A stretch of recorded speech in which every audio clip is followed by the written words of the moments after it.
right, go. Now to my favorite part, like I said, tenderizing is key. So here's my mallet, obviously the flat side and a spike side. I go the spike side. Usually it's good just to have a piece of cling wrap over it. I'm doing it on a really inexpensive, cheap plastic cutting board. So again, and you can see how quickly it flattens out with this. I usually give it, depending on the thicker portions, and again, you'll see it also spread as well. Try to give it a nice consistent thickness, and then I'll usually flip it over. Cling wrap back over. Get the other side just a little bit. Now you have a nice tenderized piece of chicken. There you go. So now we've tenderized the meat, the chicken. I'm gonna put it in the flour first. Get a nice coating of flour everywhere. Spread around. Then we're gonna throw it in the egg wash. Again, get it completely saturated in the egg wash. Then we're gonna flip it right over into the breading. Take the breading, spread it around. Keep it on there as best you can.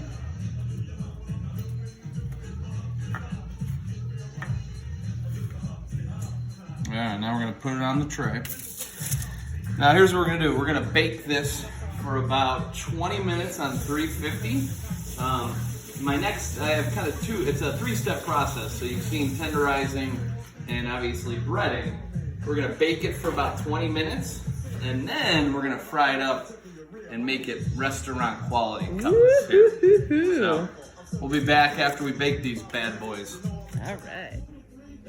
So one thing I forgot to mention, the chicken's in baking. Again, I bake it for around 20 minutes. You can maybe flip it around 10 minutes.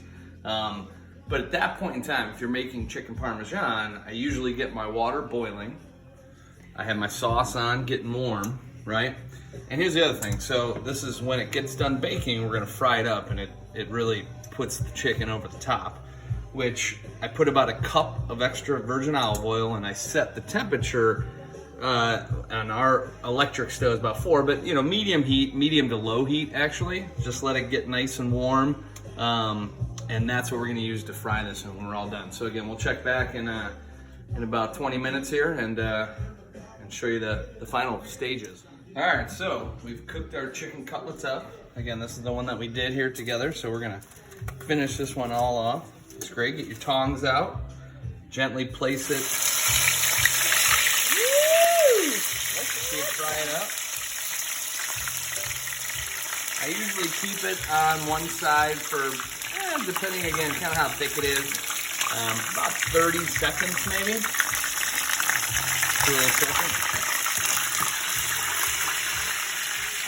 Fried goodness. Yep. Obviously, be careful. We're dealing with some hot oil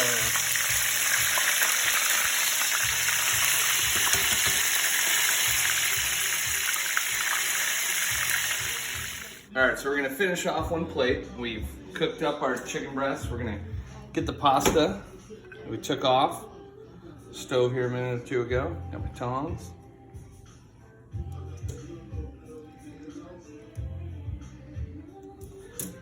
Come over here to our sauce.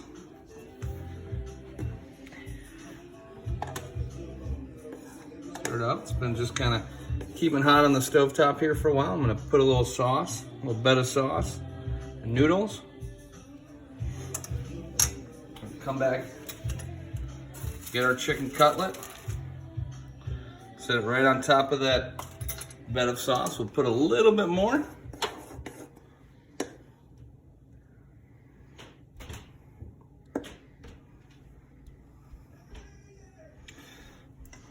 Finish it off with a little bit of Parmesan cheese.